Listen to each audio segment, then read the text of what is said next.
This is the buyer request for seller's compensation of buyer's broker addendum.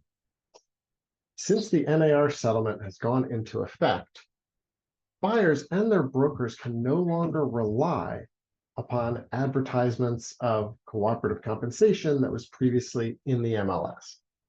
So now we have additional paperwork to make sure that brokers are paid appropriately and that there's full transparency in the process. So moving into the document, it contemplates two main ways that the seller's side may contribute towards the buyer's broker fees. So the first part is sort of this pre-negotiated addendum where the seller may authorize their listing broker to pay the buyer's broker some certain amount. This is called the broker-to-broker compensation. And there's a separate form that the seller would have filled out with their broker and would be circulated to the buyer and buyer broker. Let's say, in that case, the seller has authorized their listing broker to contribute 2% to the buyer broker. But remember, all of your buyers will have signed a buyer agency agreement. Let's say in that agreement, the buyer agrees that they are on the hook for 3% to the buyer broker.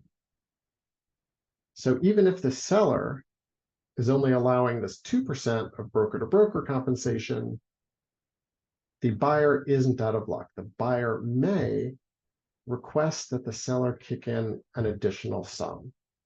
So section 2 is for additional compensation where the seller agrees to pay his buyer's broker some certain amount.